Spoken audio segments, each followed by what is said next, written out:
Welcome to Pete and Hannah's Watch List. I'm your host, Pete Mitchell. I'm here with my great co-host, Hannah. Hello, people. Hannah, we're here today for AFI Top 100 10-Year Revisited. That is correct. Oh, you're looking lovely sparkly today. Sparkle, sparkle. Sparkle, sparkle. But before we begin, let us tell the viewers and the listeners what they should do. Pretty please leave a like and subscribe to our channels. Leave a comment down below any of your feedback, good or bad. Tell us your favourite movie so far on this list. Yeah. So, tell us if we've got things wrong, you know. I've got everything right. Okay. Our opinions have been skewed. Oh. Yeah. Jacques. Hit the notification button and you'll get great content like this one, including We Interrupt Regular Programming. That's correct. Our TV podcast. What's next? Our movie podcast. Movie news, which we cover all things pop culture and, you know, favourite cinemas. Yeah. AFI Top 100, which we're watching right now. Yep. Championship Belt Holder, where we name our favourite movies of each year. Blockbuster, where we take each other down a peg. Movie reviews and movie previews. Other such things, yes. And my favourite segment of the week, Can You Guess a Movie? Yeah. I never can. You can't even remember. It's been a good streak so far. Hannah, just a reminder to everyone that the 1992 draft is on this week. Yeah, good, because I'll forget. This Sunday from 1 o'clock. Yeah. Live on YouTube, and you can catch up on the podcast if you miss it. 1992. What's your relationship to that year? Batman. Returns. Well, okay. Just talk about the same movies over and over again. The Bulletin 3. Let us get on to today's show. Let's get on to today's show. Let's do that. AFI Top 100. Can you visit? You ready? Ready? Tell me all about it. Hannah, it is movie number 67. And movie number 67 is Who's Afraid of Virginia Woolf? Who's Afraid? Have you seen it before? No, I've never seen this movie. I have seen this movie before, yeah. I've heard the name, like the Who's Afraid of Virginia Woolf, like people say that. Oh, it's a Simpsons episode too. Yeah. It's Settler and pop culture. Well, that you know. I mean, Who's Afraid of Little Me? You know the one where Homer and Marge go to the retreat with Lovejoy, and then they got the couple. Yes. That's this couple. Oh, got you. Okay, so where do we watch it? We rented it on Apple TV, but you can also rent it on Prime Video as well. It's not available on streaming services in Australia. Yeah, it's very hard to find. It's probably on Max in the States. Yeah. Because it's a Warner Brothers movie. It was released June 21st, 1966. It's an elevator pitch. A professor, or not a professor, history. Associate professor. Yeah, history. And his wife have a new couple that have just come to the area over for drinks. Yeah. Warner Brothers Studio. What did they release that year? They released Inside Davy Clover. I'm struggling to. I'm reading out these ones right now, and I have never heard of any of these movies. Harper, Stop the World, A Big Hand for Little Lady, A Fine Madness, A Man Called Flintstone, An American Dream, Kaleidoscope. I've heard of Kaleidoscope. Any Wednesday, Chamber of Horrors, Not With My Wife, You Don't, Once Before You Die, and You're a Big Boy Now. Not a great. I will say, what's the bet? Most of those movies you can't even find a copy of. Yeah. Okay, so this movie cost $7.5 million and was the most expensive black and white movie made in the US. Oh, wow. To that date. Wow. Dame Elizabeth Taylor, Richard Burton, and Edward Albee's combined salaries and fees were not included in percentages. But interesting. The Dame Elizabeth, she was paid $1.1 million. Richard Burton was paid $750,000, and Albee, who was the author of the play, he was paid $500,000 for his play. So this was a play that was on Broadway, and it was adapted by Ernest Lehman. Yeah. Who brought West Side Story and North by Northwest to the screen. Yeah, crazy. So you had one Academy Awards. Yeah, West Side Story was a huge hit. Now, this is very similar to the play. The only difference was the play was set entirely in the house, but they go off to a roadhouse. Yeah. According to a 2005 interview, Edward Albee, the original writer of the play, which was based. Yeah. Ernest Lehman hired himself Oh, yeah. to write the thing because he did it for West Side Story, and he hired himself and he paid himself $250,000, and Warner Brothers were up for it because they want, they like the best pictures thing. Albee says that when Mike Nichols, the director, and stars Richard Burton and Dame Elizabeth Taylor read the script, they hated it so much, and unknown to Lehman, they just threw the whole thing out and went back to Albee's original play, and end up only 2 lines of Lehman's script made it into the script they end up using. Okay. The script lines were, "Hey, let's go to the Roadhouse," and "Hey, let's come back from the Roadhouse." Albee said those 2 lines were 125,000 apiece. That's pretty good. That's what he said. Nice.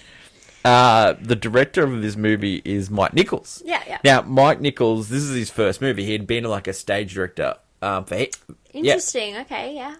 So, Richard Burton had befriended Mike Nichols in New York City while he was playing Camelot. And he reportedly, along with Elizabeth Taylor, they championed the hiring of Nichols after Fred Zinnemann, which, what's really funny, because they wanted Fred Zimmerman to direct it first. He pulled out to go direct A Man for All Seasons, and that ended up winning Best Picture that year. Oh, okay, so he chose well. Yeah, he chose well. He chose wisely. It's a lot of people were really struggling to find that Nichols never won any awards for this movie, but they said it was really well directed. Yeah, of course. But it all turned out well for Mike Nichols, because the next year he directed The Graduate and ended up winning Best Director. Oh, yeah, no, So the Oscars always get the makeup, you know? Yeah. In 2006, Mike Nichols was interviewed, and he was advised early on by a colleague to fire someone as soon as you got to the set. Oh, okay. And to assert dominance. Yeah, on the first day of production, he found the unluckiest person, and it was the first assistant director, when Nichols overheard him saying, "First shot of the day, oh well, it's just another picture." He was so offended by the first assistant's dismissive thing, he said, "Yep, this is the guy. We can get rid of him." Bad luck, buddy. Have you seen any other Mike Nichols movies? I don't know if I have, to be honest. Have you seen The Graduate? No, never seen it. That's Dustin Hoffman's in that, Anne Bancroft. I've heard of it. On this list as well. You know what I really like from Mike Nichols? There's a movie called Closer, and it's got Julia Roberts in it, Natalie Portman, Jude Law, Clive Owen. It's actually quite good. Yeah? Yeah, it's quite good. I like it. Primary Colours is another one with sort of loosely based on Bill Clinton's life. John Travolta played the Bill Clinton type character. That was quite good as well. Wow. Okay, so the actors in this movie. So we got Dame Elizabeth Taylor. Yes. Love her. Great. She played Martha, and they made this movie during the first marriage between Richard Burton and Dame Elizabeth Taylor. Early candidates for the role of Martha included Betty Davis, Ingrid Bergman. See that. Yeah, Rosalind Russell. Yeah. Tristan Neal. Early candidates for the role of George included James Mason. I see that. Cary Grant. Yeah. Don't see that. Henry Fonda. See that. Arthur Hill. Jack Lemmon was very close to starring it. That makes sense. And then Peter O'Toole. They want to do a little bit something else, yeah. I could see Peter O'Toole doing it. When she was filming this movie, Dame Elizabeth Taylor was only 33. But she was actually playing Martha, who was supposed to be 52. Richard Burton plays George. Now, they famously met on the set of Cleopatra. Yeah, okay, yeah. And, Richard Burton, how good. He's a really good stage actor. Yeah. George Siegel, he plays Nick. George Siegel, only died recently. He was a character actor. He started on the TV show Just Shoot Me. That was his probably last big thing. But yeah, he was in heaps of different movies. Nominated for this one as well. Richard Burton and Elizabeth Taylor was nominated. Sandy Dennis plays Honey Sad story about Sandy Dennis when she was making this movie. She actually had a miscarriage when she was making this. Wow, that does not. Yeah. That's not very well as well because the movie does a lot of that.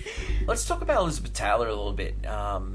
She was born in England, yes, and therefore she received the Dame. Yeah, She's a famous child actor. Yeah. In one of the most famous horse movies of all time, National Velvet. Brilliant movie with Mickey Rooney.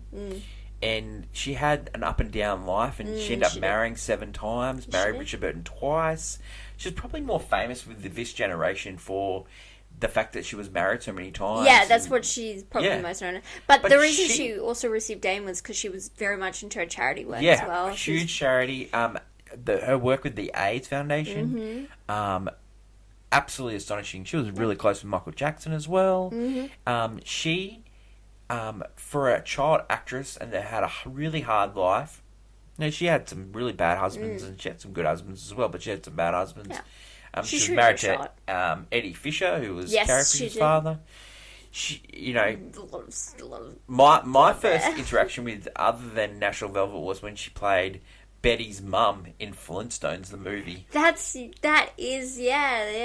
true.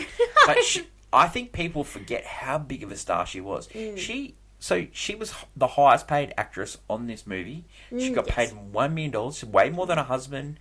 Way more than for the play. That's got paid for psychotic. Yeah, is that psychotic in today's terms? Yeah, of $7.5 million, she got paid $1 million of it. Yeah, it's unbelievable. Even today, women who are the main character don't get that anymore. I want to tell you a story of how strong she was. Yeah, how much pull she had. Yeah. Okay, in this movie, she had it in her contract that she wasn't allowed to be on set before 10 a.m. Respect. Right? So I'm not getting up early. Richard Burton had that in his contract as well. And so they didn't have to get to set to 10 a.m. And when they got to set, production had began at dawn. It would take them 2 hours to get to hair and makeup, wardrobe, and get them ready for shooting for the day.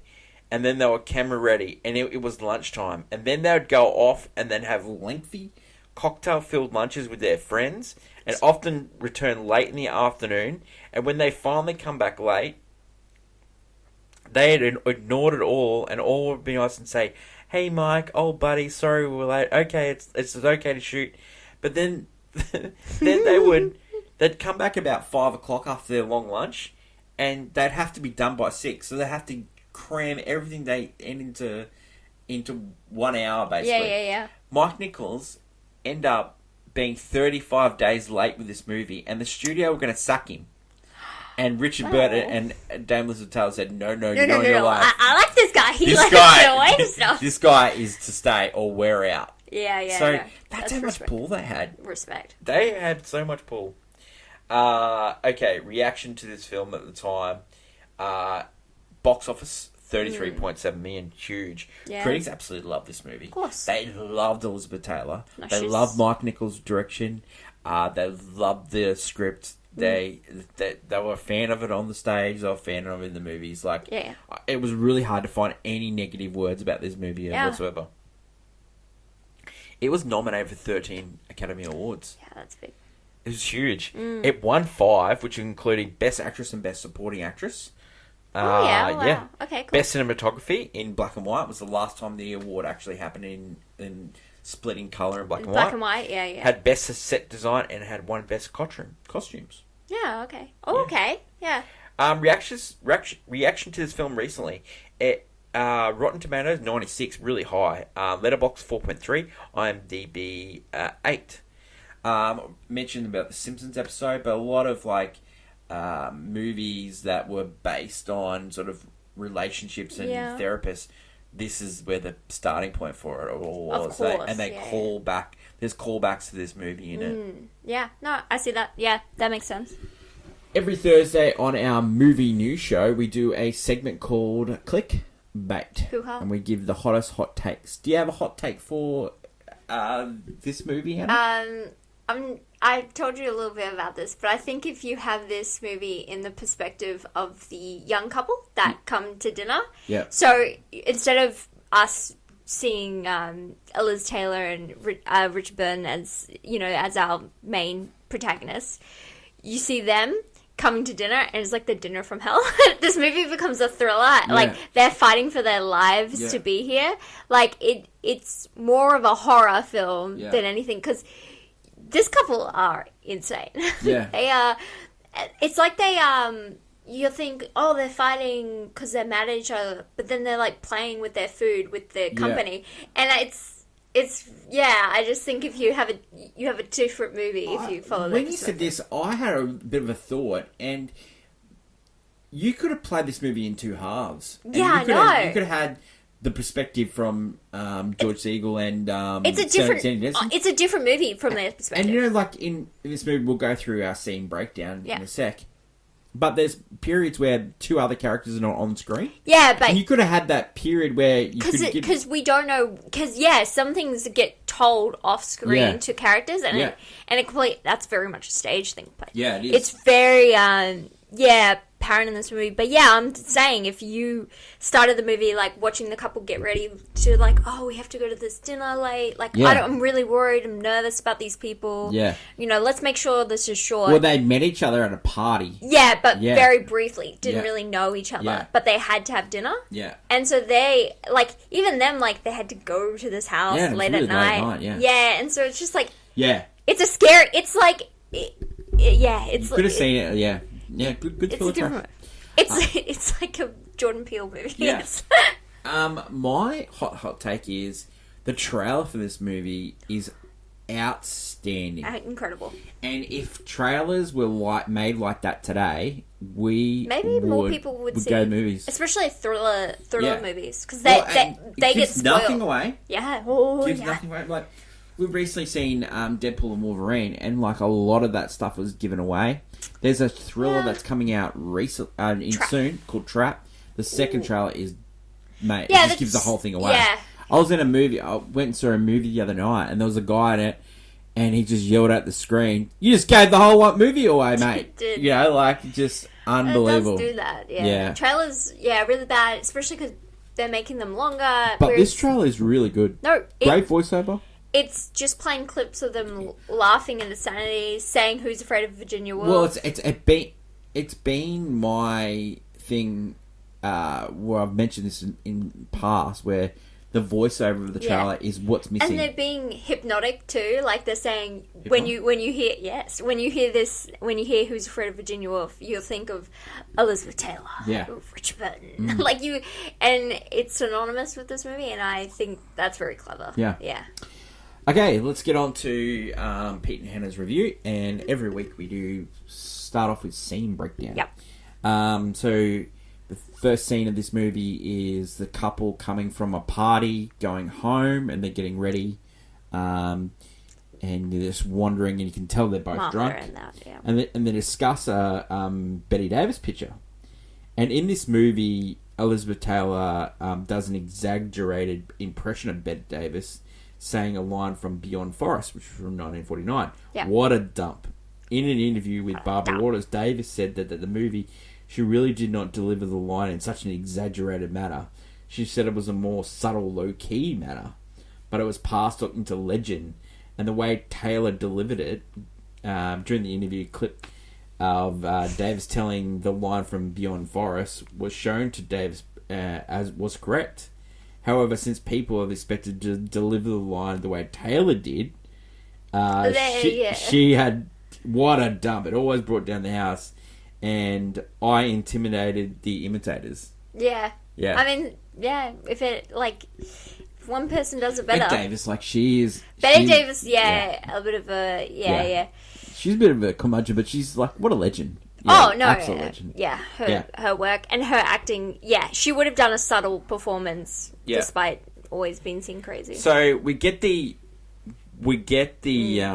playful thing between Martha and George. Yes. And they're, very much couple things, just saying things back to each other. Back to this, tennis, they're just throwing each other, and then they'd be playful and loving, and then bang, huge. Yeah. And then Martha brought up that the couple's coming over, Nick and Honey, we're about to arrive, and, you know, you need to get ready, and, you know, why are these people coming over, you know? And you sort of get an inkling when, you know, George works for her father, who's the father is the dean of the school. And so you're starting to get in sort of... And then he says to Martha, don't bring up our son. Yeah. And he says, don't bring up the son when these people are over. So the couple finally arrives, and then they just start to discuss Martha's father and how, like, Nick actually really looks up to Martha's father and something like that. And Nick and George start to chat, and, you know, he mentions, like, how much Martha weighs, which was, like, a real... I think he's, like, always trying to put Martha off kilter a little bit. Yeah, no, he's definitely trying to take it down a peg every time. Yeah, and he's trying to poke her, I think. I think he was trying to get a reaction out of her all the time. Yes, and then because she always is bringing him down as well. When she talks about him, she'll probably bring up her father as this great man and bring him down some pegs. Yeah. Definitely some resentment towards, like, in the relationship. The two, Honey and Martha go off. They've gone off, and so Martha's getting changed, and then when they come back, Honey tells Nick about, Martha's got kids, and then George goes, what? You know, I told you not to bring, you know, so you don't know what's going on there. Yeah. And then, like, they get Martha to spin around with, like, her new outfit that she's got on, you know. Trying to distract, Elizabeth Taylor, like, she's just amazing in this movie. Yeah. No, she steals the show a lot of the time. You know, winning Best Actress is just totally deserved. She's just absolutely unbelievable in this movie. No, you really do need a strong performance, because the wife character does... Sometimes she's a bit crazy in a way, but she pulls it back as a performer. Elizabeth Taylor really pulls it back really nicely and blends in the two, between crazy and just, like, manipulative. So after she's got changed, Martha comes back and tells a story of their boxing match where they were boxing each other. Yeah. And their travels. Yeah.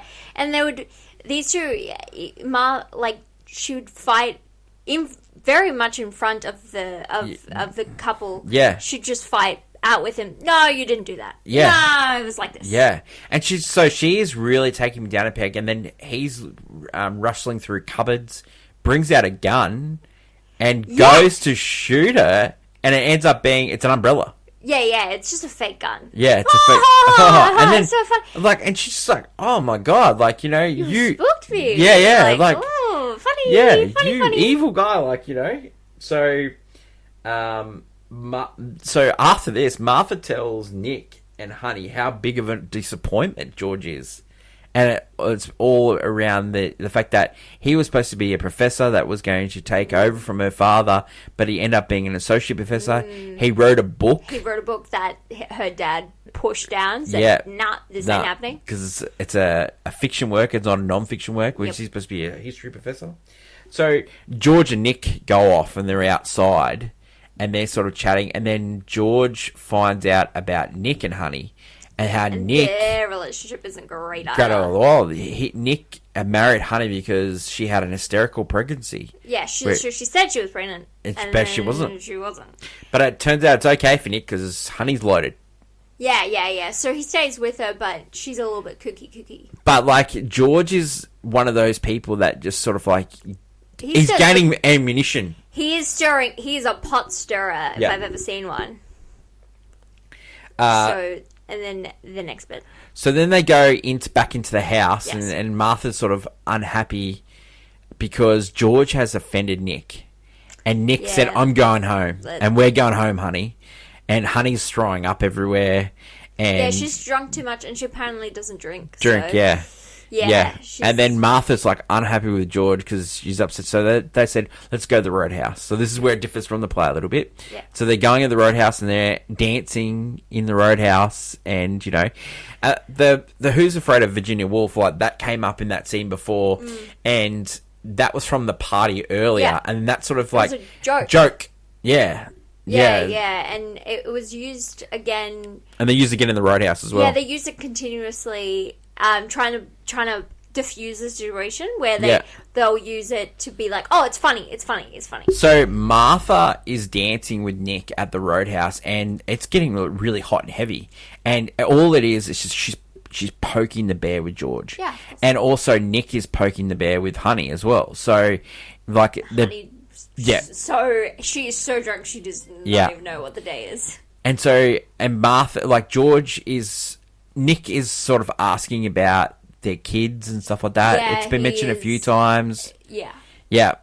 And then they ended up going back to the house, and It's a little bit of stir. a little bit of a stir, and then it comes out that Martha brings up the kids again, and George goes, I've had enough of this, and just attacks Martha for... It's a good 10 minutes of attacking. Yeah. And Nick and Honey are there, and it ends up being that they never had kids at all. Yeah, so the big revelation is that they're messing with them the entire time. Yeah. Like, it was this long drawn out joke between the two couple, between the couple. Yeah. Yeah, no, this is and nuts. then George goes to Martha goes to George, why did you have to do that? Like, poke the balloon and pop the balloon of my imagination that we had a son. And, and she has, like, a full description of him, what he was like, and everything. What it was like to give birth. Yeah. Because throughout this movie, you think, yeah, they've got a kid, but the kid's dead. Yeah. And so and then you get this, where it's, they never had a kid at all, and they both made it up.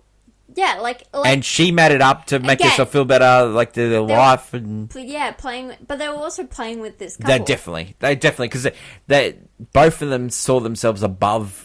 Yeah. Because they're the new kids in town. Like, her father's gonna treat this guy good because he's a new biology professor. Like, he's...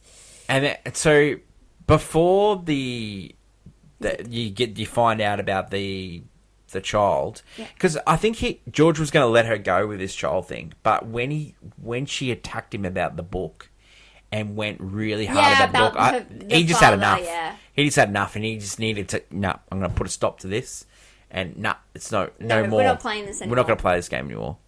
Yeah, it was. He kept bringing up, we're not playing this game anymore. Yeah. It was a game, this entire thing. And then, like, so Nick and Honey go home. They finally leave. And then Martha's like, oh, why did you say that? Why did you, I was really enjoying the fact that we had a kid and all that stuff like that.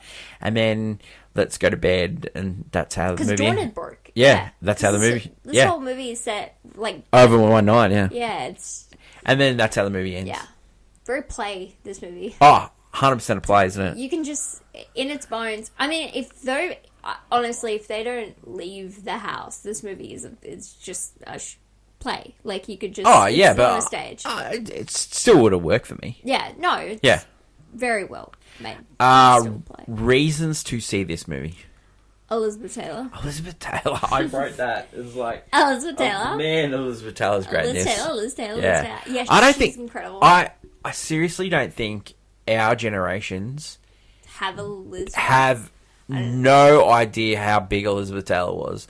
Like, she is just massive. I don't think we have a Liz Taylor. I think the closest thing you could say would be a Meryl, but she's not. She doesn't have the power. No. She probably has the acting chops, but not the power. But she never got paid as much as Elizabeth Taylor. No. She never had the power. Never had the box office power. People Power. wanted to go see Elizabeth Taylor movies. She owned the screen she's on. Like, that Cleopatra movie was made off the back of Elizabeth Taylor. Yeah, it's true. I don't think there is... And people know it, and people remember Cleopatra for Liz Taylor.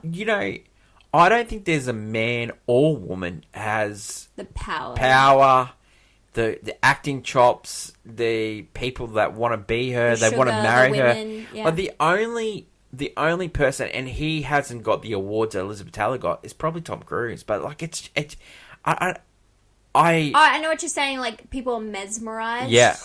There are a few. Yeah, and he's got, like, a backstory that's not great as well, and she had a backstory that's not great as well. Yeah. He's said some stuff, and she said some stuff. Yeah. But, like, he like He doesn't. He- no, he didn't break the scenery that she does. yeah, like She breaks the ceiling.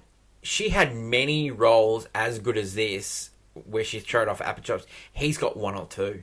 Yes, And true. you know, and she is just amazing in this movie. She's- I think, like, I know, even though they play each other like as hated, but the chemistry between her and Richard Burton, like, oh my god, No, it's really Lex- good, isn't it? really well in this film because you can feel like in a weird way, even though that they're basically venom, like actually throwing venom Yeah. at each other, they feel like a married couple. They really do. I'll tell you what also worked for me, and it's probably also it's a probably reason to not to see it as well. But it worked for me. It was like you're in a lukewarm water, and they slowly You turn turn the the boil boil up, up. and then that makes it's even worse. It's not like when you put yourself into a hot water. Oh, I'm out. No, Yeah. this was a slow burn Yeah, that yeah. really got you temperature. Oh my god! Like this movie is fire at the end. No, you know. yeah. Reasons not to see for you.